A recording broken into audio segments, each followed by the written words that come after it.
Hello, everybody. Welcome to GTA Sports Studios Rumbling Wrestling. I thought it was a long time I did the show. You notice we don't broadcast tonight on the perfect solution as we normally do. The problem is, I'll be honest. Over the weekend, we had some technical hardware issues. That's why I didn't publish so much this weekend. We were busy actually finishing the computer and computers. That was actually all the system was infected, and at the moment, I can tell you ITs are still working on the matter. So we're really working on substandard machinery, but it works. It doesn't take so much time to run this show, but it's bloody annoying. You know how it goes. Anyway, welcome to the show. My name is GJ Abbink. I'm the owner, of course, DJ Sports Studio, and I am your pro wrestling critical person for here at GGA Sports Studio. Here on GGA Sports Studio, here on YouTube.com/GGA Live. Welcome to our show. Well, I thought the Superstar Shakeup has been. I thought I'm going to give a little bit my side of it. I also have mentioned in the title, if you notice, Casey Neistat, and I want to actually get into that before I actually start the whole podcast here live on YouTube. The thing is, I was watching. I'm actually a follower of Casey Neistat. I'm always trying to watch his blogs, and on his 360 vlog, he was talking about doing podcasts and that people around the globe would come over and podcast. Well, Casey, listen to this. If you see this show, and I will tweet it to you, so I hope you get it and watch it. I'm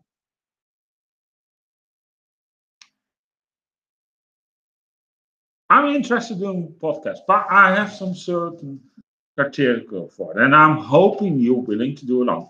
Now, I know you're living in New York, and the idea is that we are next year, of course, doing WrestleMania week.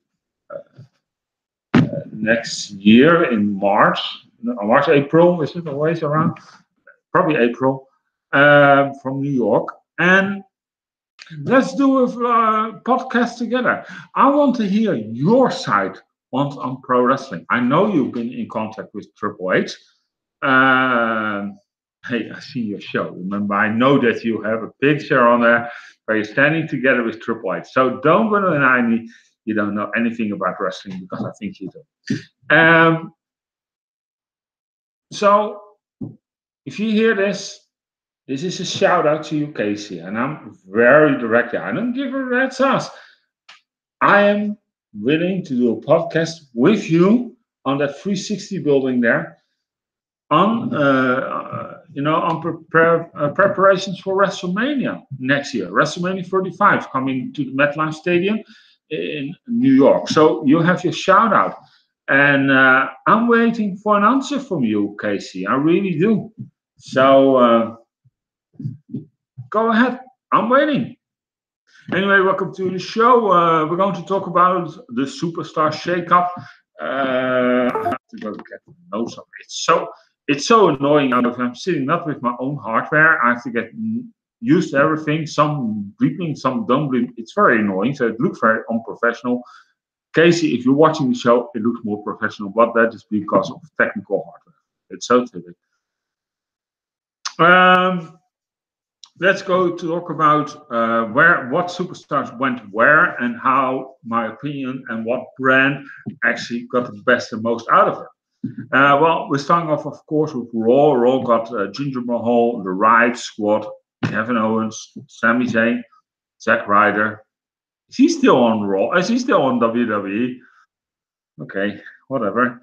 There was actually also announced by WWE Online. They didn't want to even announce him on the show. So guess what? Where he's going to be? Yeah, Midcard Hell, as that's called, isn't it? Breezango, Natalia, Dolph Ziggler, Drew McIntyre, I'm excited for this guy because I know he's been before on in WWE. He got let go due to his ex-girlfriend, with all the drama around it.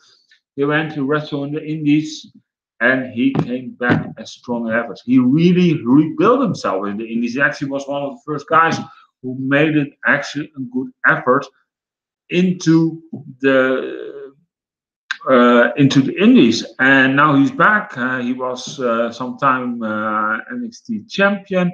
Then he got against that match against Cien Almas. He got injured, and now after his injury, directly he promoted back to Raw because he knew he was already ready for it. It was just to get a little bit feeling back, a little bit flying up.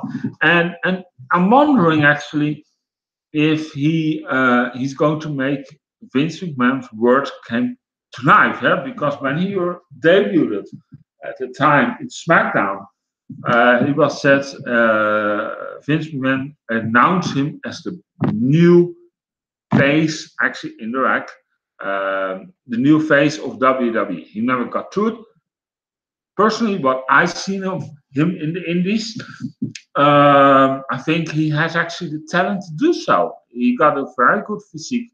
What is actually with Vince McMahon wanted, but how he thinks his vision of a superstar is. He's big, he's tall, he's dominant, he's a good-looking guy. He got it built. He can carry a story in the ring that he definitely proved in the Indies. And he got the it factor. He really has something. And the thing is, even though he speaks with this Scottish accent, he's actually perfect for the job. And I think now that he's arrived back on the main show on Raw, he's going to do major wonders. I mean, Samoa Joe left, so somebody has to fill that gap. And if one guy can actually do it, it's Drew McIntyre. Of course, he has to go a little bit head-to-head with Kevin Owens. Jinder Mahal, I'm actually a little bit down on it, whatever. I don't have hope he's getting so pushed to the moon. Like, again, that was so unrealistic as we had last year on SmackDown. But that was actually more to promote WWE in India. Now going back further on the line, Mojo Rawley, who cares? I mean, that was also announced online. It is always what I've noticed, if they get announced always online, is that they are actually how do I say this? They never come that long on the card. It is always that they come to mid-card hell and that they get buried easily and they have to fight a spot to get once on television, and then you won't see them for the next coming months. And if they are on television, they're jobbing to the person who are wrestling. I think actually Mojo Rawley and Zack Ryder, the Indies would not be so bad idea at the moment. With their names, and if I was Zack Ryder, if he went to the Indies again, I would definitely, if I was him, pick up his YouTube show where he got actually over on, and that what actually WWE punished him for doing so. Very rare, because he was a hit wonder on YouTube, and due to that, and actually the crowd was so happy for that show, that's why he got pushed, but not for the liking. He got after that actually embarrassed and buried. Can you remember that? I think it was with Kane. Then he came into that storyline that he got kicked in the nuts by what was the name again? The diva. I can't catch her name. I always have problems with names. It is really annoying. But he was in a wheelchair, and then they rolled him slowly off into something mid-card hell. You never saw him again. And the guy can actually very good storyline. It is already fact actually shown into that in those YouTube shows with him. Long Island IZ was it called? I was looking for the title. He could actually build a very funny story. The YouTube shows were actually built around you know, how WWE is booking. So it was ideal, and it was perfect for him. It was at the YouTube revelation. I think it's also coming back to Casey Neistat at the time. No, before even Casey Neistat actually came to the market, I think he was at the time doing actually the HBO shows. That he actually put that market there. He put that on there, and he really put it to his own, and he used that power to get him acknowledged on WWE. I'm just saying. And Mojo Rawley, he won the Andre the Giant Battle Memorial Royale. And that's it. And that is a pre-show match. It was not even on the main show for WrestleMania that year. And that, there was the, can you remember by Krautsky or something? I can't remember. I can't say his name. From the New England Patriots. He came out to help him. You know what also went wrong? Because the security guys were not informed he should come out of the crowd. They stopped him. Can you remember? I think it was WrestleMania 31 there in San Francisco. And yeah. It was one of the downsides, and thank God for that moment. Actually, for WrestleMania itself, it was actually in the pre-show because that was didn't know. And it's rightly so, because actually it shows you, if you're a normal fan, what happens to you when you try to go into ring area. Trust me, well, I never did it. I would never do that. You know, there are some people who are trying to do that, and it's always funny. I can remember this was on pay-per-view. He ran for the it was live on television. Later it was cut out. It's actually never mind. I'm going off topic. And then of Baron Corbin. Baron Corbin actually he got pushed and pushed and pushed, and something happened after that push, and he got Money in the Bank, Money in the Bank suitcase. Yeah, he was actually suddenly dropped, and it was really, he was dropped like a stone, you know, like a very big break. He was directly so much dropped he was. It was not slowly dropped, it was directly vertical, done, dead deal. He dropped the suitcase, and he was actually almost not hurt anymore. And that's a shame, because actually Baron Corbin is actually the same as Drew McIntyre. I think he actually has the perfect shape to do so. The problem with him is he has such strange long hair. I suggest go bald, dude, because it looks like crap. Just saying. I'll be honest, I think actually Raw lost a lot of talent over this Superstar shakeup. Jinder Mahal, go back being a jobber, because as a superstar to main eventer, you fail. The Riot Squad was never over, and I will get later that on SmackDown, because I have a pitch to grind with SmackDown. Kevin Owens, Sami Zayn, those are actually the two names who jump actually out, with Drew McIntyre, of course, on the side. The rest is a little bit wishy-washy, because Dolph Ziggler, yeah, apparently, I don't know where he's now standing, because I'll be honest. And this is what's going on. The reports are saying he signed a multi-big contract, where he should earn $1.5 million per year. Problem is, he is saying his deal is done. So, and then you ship him off to Raw, to your A show, with all those weaklings coming. Oh, yeah, sorry, I say it's a little bit degrading. I am aware of that. All right? So please don't get me on my case. I'm just saying how I feel it at the moment. But I think some people from this Superstar shakeup has to carry it. And I don't see, after the drop Baron Corbin made, do it. Zack Ryder and Mojo Rawley, definitely not. Breezango, no, there's more comedy factor. They probably will go with the fashion files.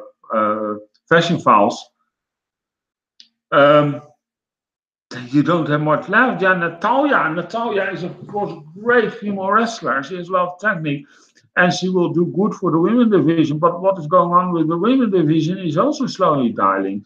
You have two feuds who actually I'm already starting tired of, is actually, and that is a shame because I was hoping for so much potential. But they should have actually had a WrestleMania match, and that was Sasha Banks versus Bayley.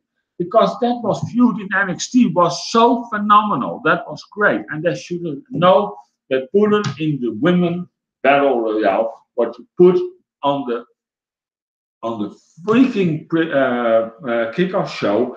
And for that matter, um, you just bury them. Because if the winner didn't even get anything out of it, what did the winner get? Some trophy, yeah, nice, whatever. Over a few years, you got everything. I say still, the winner of the battle, those battle royales on WrestleMania, should get a spot, automatically qualify you for for example, the Money in the Bank ladder match. And in that you have a chance to win that briefcase, what actually entitles you for a championship main title.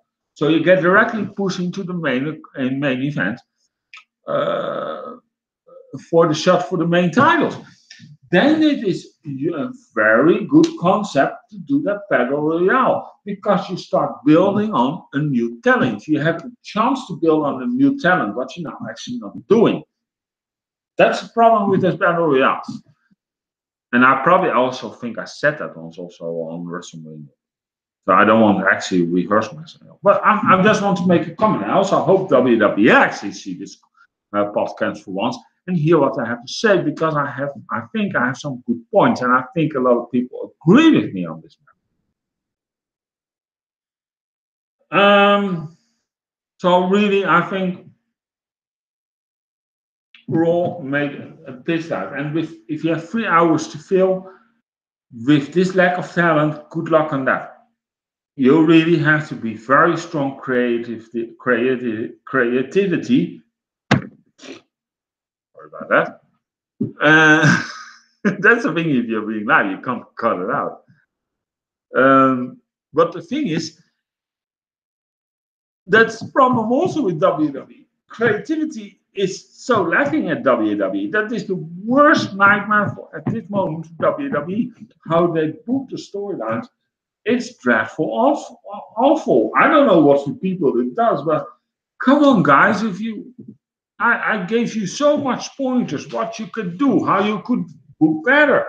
The thing is, I heard it from other people. They totally agree with me on. The matter is, they're only keeping going on. The Raw shows are exactly every week the same. They do a promo, they have a match, they insult each other, and it repeats next week. It's the same kind of gesture. There's nothing going on. The storylines are not being actually built up on. There's no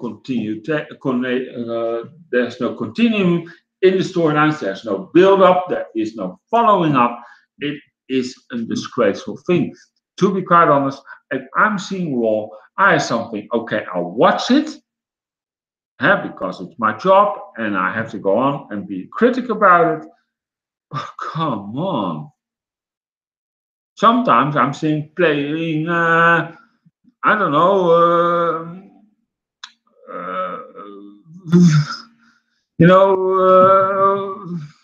some game online because I'm really bored with this show. And I have to go in and here, okay, oh yeah, write that down. That's how I watch Raw and SmackDown. Maybe, I don't know, maybe it's something. Yes, the wrestling, don't get me wrong, the wrestling techniques and the wrestling matches are fine. It's not that, but the story built, creativity, the entertainment is so much lacking. It's every time they do the show, and when they finally make a hook, what they do is go off half hour and complete that whole thing and how it would be finished online, and you have something. Okay, then I know it because technically, if you need that hook, it's so important to make people tune in to next week. Yeah, like for example, and I think that's very smart what Casey also did on his YouTube shows. If you're watching now these YouTube shows, every time tomorrow on the vlog, and then he goes a little bit, you see a little bit image from next tomorrow. That's perfectly done. And then you have something, okay, that's going to happen. I want to see that. And then you have a hook, right? Can you remember when they did um, Elimination Chamber match, right? Can you remember? There suddenly were that instead of 6 guys, 7 guys were booked, right? And the thing is, that is fine that they booked them, but then you end the show. Hey, 7 guys booked, but there's 6 spots. Okay, you want to know what's going on. So you guess, hey, I have to tune in next week to find out how they're going to decide which 6 are going to continue and what's going on. Yes, it was 7 benches, 7, but eventually. Anyway, you're curious because you are standardly known it's only 6 people. What do? They go on nicely on Facebook and say, okay, instead of 6 people, we need 7 people. Why do you do that? I mean, seriously, there is no ground for me next week to tune into Raw and to figure out, hey, how is this going to continue? What for effect does this have? Because if you do that every week, I bet you that the number of viewers will be much higher instead of it is right now. Guaranteed. It's like if you're watching the Living Dead and it ends with a hook, and I go on Facebook, oh, this happens, and this is how it continues, and blah, blah, blah, blah.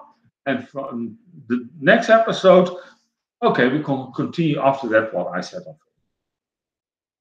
Would you tune in? That is my point. So with this lacking of talent and creativity is like shite, sorry, I have something. How the worst roles are we going to get? Because it's typical what they want to do. And there's a single out to make the big guy, definitely big guy, because the rest is shite. And then we have the Roman Reigns show. Now, do I really look forward to that whole Monday night with Roman Reigns?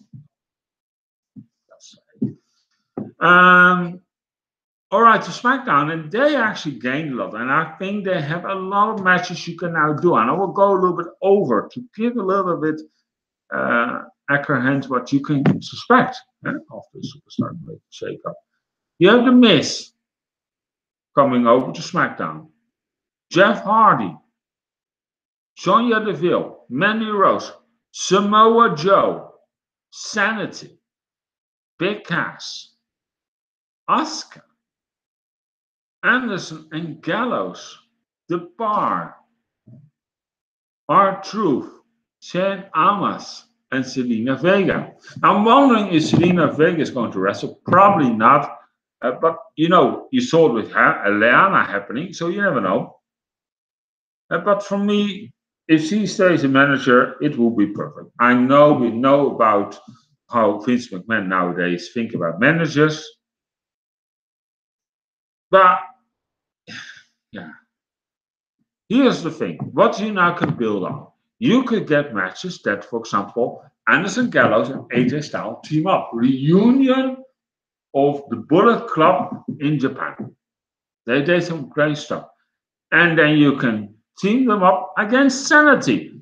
They're great storylines. Great wrestling matches. I suspect something from that. AJ Styles also already against Daniel Bryan. Daniel Bryan, The Miz. That's already going on that for 2 years now.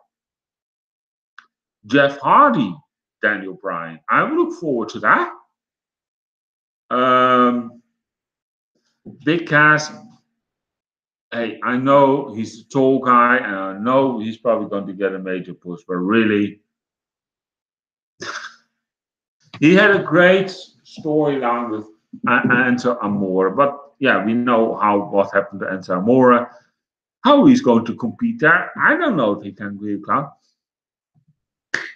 And it's nice that he's been sent to the show where his ex-girlfriend has just become the women's champion, Carmella. That's nice. The bar, yeah, definitely. I think the bar could easily go ahead with the tag team titles. Anderson and Gallows, of course, as I mentioned, also great for the tag team division. I have a lot of faith in this tag team division. It looks strong.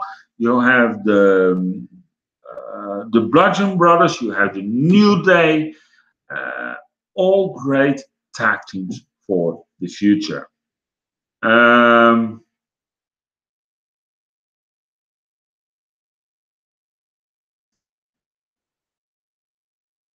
Samoa Joe, absolutely great. I think Samoa Joe has also come that he could actually carry the WWE title. Why not put him on it? He has the physique for it. He has the talent for it. I think he's the person who's over also at this moment to go again in the main title thing. Sonya Deville and Mandy Rose. Let's talk about Nasha. I'll be honest, and I'm going to be a little bit sexist right now. Mandy Rose, one of the most beautiful women in wrestling today. I'll say that. Point out and clear. She can also wrestling. I saw some wrestling matches. Yes, she's jobbing up, but I think she needs a little bit more sharpening, and I think she can go all the way. With Sonya Deville and Mandy Rose and the iconic thingy, with those two from Australia, you have a great setup there. And maybe also, if you're really smart, you put Charlotte and Becky Lynch also as a tag team. So you can create slowly a women tag team division, what WWE has been talking about. Now, that is the problem also at the same time, because we saw on Raw what we had last half year is 6-on-6 women matches. The six women tag team matches.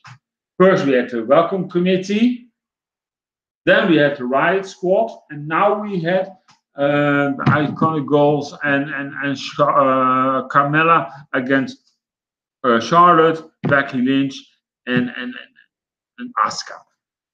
Come on, WWE, you have such amazing talent there. Uh, uh, for example, Asuka, one of the best talents you have for a long time had. You have, as I said, Mandy Rose, Sonya Deville, great looking women. Charlotte, you have on your roster there.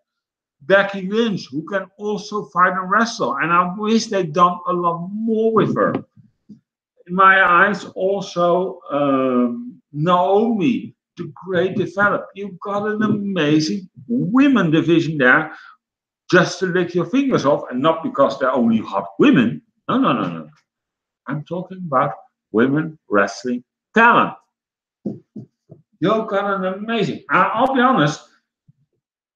This is maybe one of the strongest women division on a brand they had for a very long time. And I can think that you can do, if you're a little bit talented with creativity, what WWE is lacking, you could get some really great matches out of these people.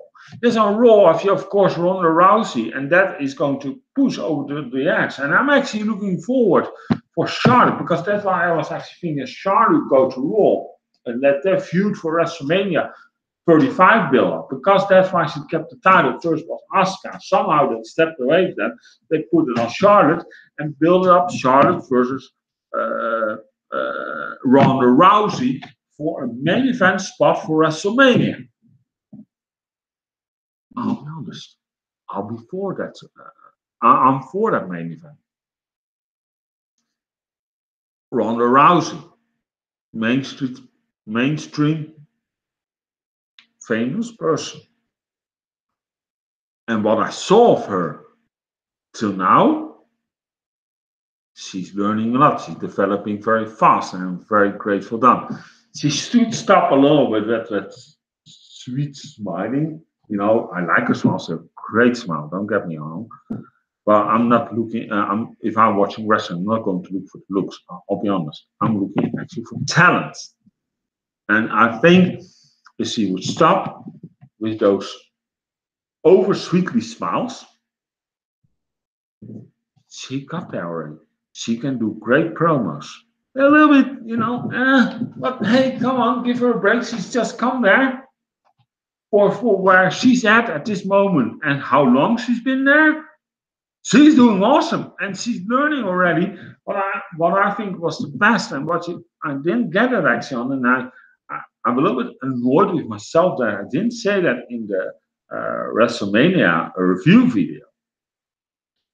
She can actually tell a great story in the ring, and that she's proven already to me. And that is very important. Because I believe so. If you can tell a great story into the wrestling match, you're already halfway there.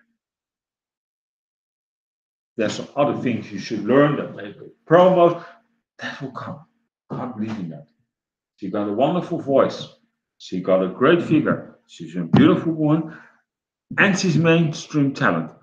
The perfect thing what WWE needs right now to grow in with their product towards the future. Creativity has to work a little bit on, and TV wise, what you should do to make that hook, as I told you before. So I was actually, and I'm still a little bit confused about that. Instead of Natalia, they didn't send instead of Natalia, but they should have actually sent Charlotte, because these two could have a great feud build up towards WrestleMania. And how would I do this? It's not that difficult. You should let them become big friends, the biggest besties. I don't know if they're still doing that, Total Divas. Talk with the producers. Also, get them a little bit into it. Show them the great bodies that they, I don't know, going shopping and going out dancing and I don't know, that kind of crap. Use that TV show to build up a perfect storyline. And then you have to get some sort of male wrestler involved. Now, who should we take? Dolph Ziggler or Drew McIntyre? Where they both fall in love with. And there they start to build up shoot. And there start to blow up slowly their friendship, right? And then they start building towards that. And bigger and bigger and bigger and bigger. And eventually it will explode on WrestleMania 35, where there's the ultimate match. Could be funny if then that guy walks up with a third woman. I don't know who. But, what I'm getting at, it has so much potential. And I think these two women, Charlotte and Ronda Rousey, the problem I know is that Charlotte just got divorced, so that was probably possible. I don't know if she already dating someone. The problem is Ronda Rousey just got married. So that's a little bit sweet to tweak, but you have to get yourself.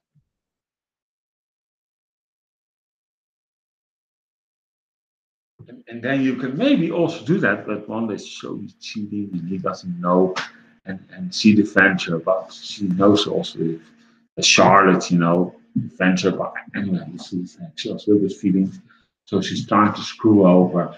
That's a venture hobby. Build up, you know what I mean? Build up a good storyline.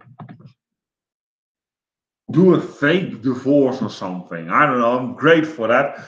Because then you also have directly, if you play it very well, this fake divorce, maybe you get ELON or TMZ. Well, then you got publicity. Then you can put those two women into the main event of WrestleMania. Trust me. And what's the one thing WWE runs right now for the women division is to get a women's main event match. I just booked you the WrestleMania 35 match, guys. A storyline towards. But they're not doing. That's why Charlotte should go to Raw. Because then there also be a little bit more in the superstar shakeup a little bit more about. Talking about cheating, splitting up, John Cena left Nikki Bella. It's a little bit, and the thing was for us that we actually want to cover, but our hardware was breaking down and we didn't have any secondary hardware at the time. But no, they split, so we didn't cover that story, and that was more to the happening. I want to actually grab a little bit on it.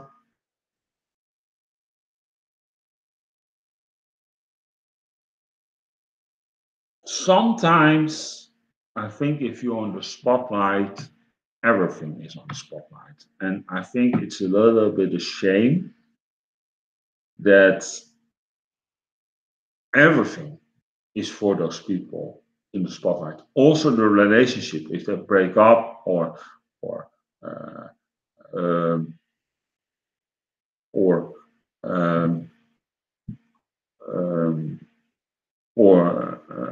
getting together, everything is there. People ask why. Well, of course we would like to know, but give them also a little bit of privacy. And if they don't want to come out with that, respect that. It's their relationship. Not the whole world is involved in their relationship. I mean, would it be for me nice to know the whole wide world what I'm doing in my relationship? No. That don't concern you a great one, then right? But always these celebrities. We're also even talking about, there was also some rumors around with. No, never mind. I'm not going into that. With a person I mentioned before in his wife. You know what I mean? And I think it's ridiculous. If they want to tell us, then fine. And if they don't, then don't. It's just that obvious. And the problem is, yes, you're standing in the spotlight, so we want to know. I heard a theory, and I've got that before once confirmed. John Cena is not interested in kids. He's been married.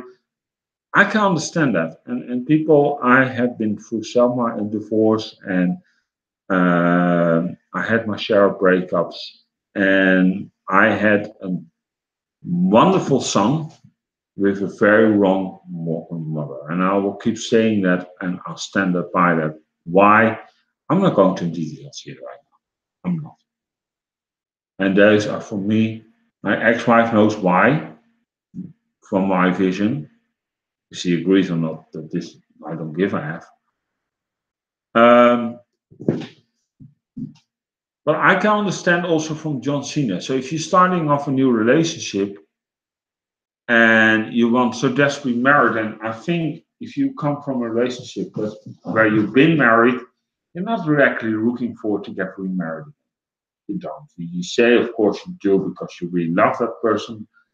Really, if you're looking inside your heart, sometimes you think, yeah, I want to get married again. Because especially if you had a hard divorce, what the reports are saying, John Cena didn't have a nice divorce. I can go into that. I didn't have either a nice divorce, a very hard divorce. I'm not going into details on that, but I think that they were, thank God, only they were not married yet, so they were engaged. Could it be a topic? I think, and I'm not taking sides because in a way I can understand Nikki. I really do, because she's on the age to say, "Hey, I want a kid." But you also, if you look at John Cena, if he comes from out that relationship where you didn't come out easy, that's how I understand it. And then suddenly, well, you want to get married, and he was having his doubts now about it. That's been said, and that she wants directly children. You want this. If you're in a relationship with two people, if you really don't want, and he has a good ground, then don't keep on with that, because that keeps damaging the relationship. I can understand also Nikki where she's coming from. because she's in an age that she says, hey, I want a family. I can understand that. So problem what you always have is because John Cena is not so younger than me. And I think if you on that age want kids again, because if you think about if the kid is 18, he's 60. Is that fair to the kid? Then you say, yeah, but he said yes to her, everything, yeah. If she wants kids, then maybe she should take a little bit younger guy. And I'm not putting all the blame on Nikki Bella. I really don't. Because I can also follow her from her side. It is a very difficult topic. So I can understand where John Cena is coming from, that there's been rumors that he never want children, and remarrying was also another thing. Maybe in a way he did love Nikki that much that he wants to say, but now he got COVID and stopped it. And funny was, when they got engaged, when the storylines going, I said already, this is not going to keep. If we have to do a storyline to get two people engaged, it looks a little bit already to me, then it's forced. And when you force something in a relationship, then the relationship is not to keep. It has, as that's called, an expiration date, and it has. And I said that when some years ago, also when they did the storyline, people, this is not a smart idea. Because, trust me, if I want to ask a girl to marry, I should not come to herself, because you always have to prepare that person to build up a storyline. Because everybody in the wrestling community knew already what's going to happen, and she's telling me, oh, what a surprise, I didn't know that. Of course she knew that, Nikki. Let's be honest. Because everything with WWE, every show, every move, from every word that has been said is nowadays, and it is documented, is pre-planned. So, with being that said, that engagement was also planned. Well, if I start then to pre-plan actually my engagement and that my girlfriend would know about it, gee, I would prefer to ask my girl on the date if I want to marry that girl. Hey, will you marry me? It comes some surprise, and not going to pre-plan it. That's the whole problem with that storyline. And can it not also be on that front that it actually snapped their relationship? Because it feels like you're booking your own marriage. Wow. Because relationships still need some, romance. Then, guys, I have to say something because it's becoming more wrestling podcast than a romantic advice line here. But that's how I feel. That's my opinion about romance. I have a third topic to do, and it's a little bit critical also on WWE, and that is actually due to the matter is that we're getting two pay-per-views very close to each other. Yes, the greatest Royal Rumble was actually what I thought was first going to be, and that we never booked as an event. And suddenly comes on Smack on the network, and so many title matches. Everybody's going to be there. Okay, we book it as an event. But 2 weeks later, we suddenly have and it's going to be co-branded, so all wrestlers will be there. Then 2 weeks later, you have another co-branded pay-per-view with all those titles again on the line. So you have to build that. It's too short notice.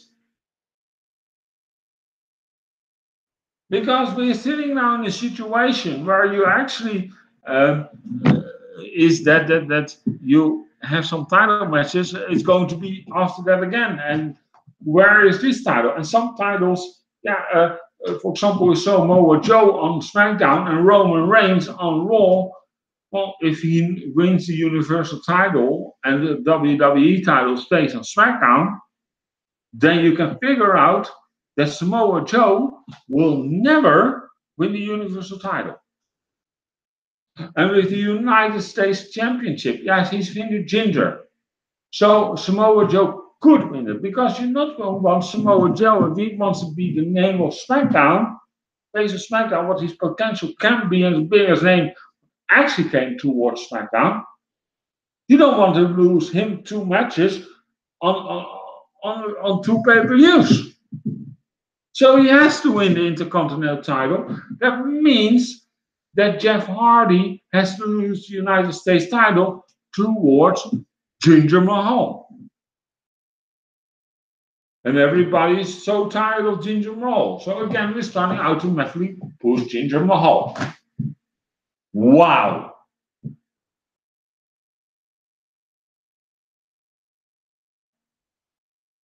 It is because you can't have both mid-card titles on one show. It's that obvious. And that is the same with the Royal Rumble match. They have the Bar, who's on SmackDown, fighting Bray Wyatt and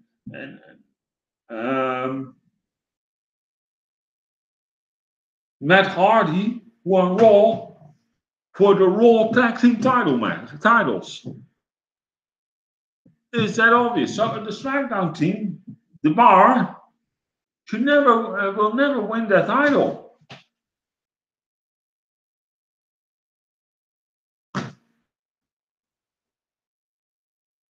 And the thing is here again with Brock Lesnar and Roman Reigns. What the rumors are going is they're having on a handshake deal. It means nothing is official. There's some few days and then it's back to going 2 deals. That's my vision. So we already know that he's also going to drop the title to Roman Reigns. Not that we want to, but the WWE is smart to do it there in Saudi Arabia, because he probably will be cheered there. And because in the rest of the world he will be booed.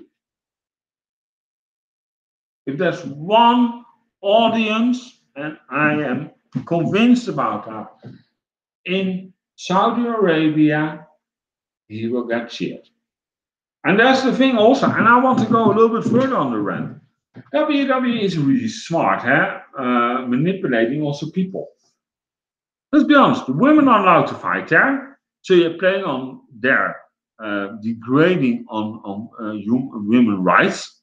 Wow, WWE, very good done. The women, they don't exist, they can stay home, stay in the kitchen. That's how they think. Let's be honest, and you know how Saudi Arabia thinks about women. And then they have seats from 2 doors. Now, I'm not fond of that country and I don't want to go there, but for these prices, yeah, we'll go. But it's not cheap to come there, and I'm not interested in going to Saudi Arabia with all those, kind of people who do those things. I mean, think about it. If you're now going to learn other sport, and I will tell you this and inform you this, because we're also covering football on GTA Sports, is a Dutch football coach, Bert van Marwijk, who became number 2 in the 2010 World Cup with Holland. So he got the silver medal. He was appointed some years ago for the coach of Saudi Arabia. And due to the human rights that were there and how they ignoring on and every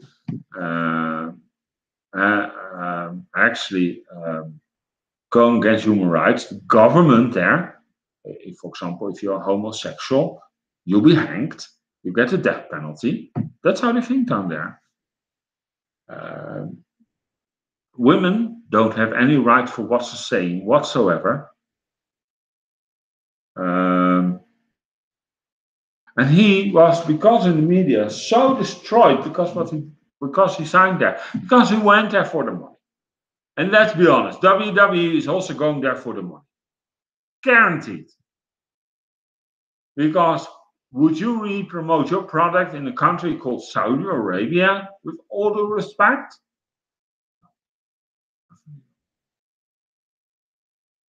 It's all about the money, people. Okay. But coming back to Bert van Marwijk. When he signed there, he got slated in the media. It went so far that some media sources forced him to deliver not only his, but also the Dutch team, because he was the coach and he made that decision to put his signature onto the paper to deliver these silver medals. He won fair and square because of he signed for a country who are breaking human rights laws from right to center. And we're all grading about the greatest Royal Rumble in a country what is actually breaking human rights. And I think at the moment that WWE is really actually very stupid to do so. I'm sorry I say it this way. And probably I will get slain. Now I've been asked, are you covering the event? We came to see live updates throughout the pay-per-view. Yes, that's. For wrestling fans who follow us, we do cover. We do our live review also. But I can tell you this, and that's been said by all the people who work here for GTA Sports Studio. That is George, that is Wendy, George, Ilona, Celaya, John, and me. We do it on the protest. And that is because for what country it stands for, what they're doing down there, what is wrong.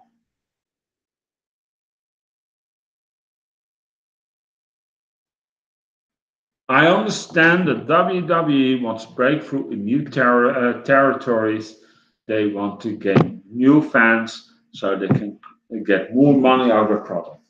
That's absolutely fine. They're a commercial company. I understand that. But human rights is so important nowadays. Really is.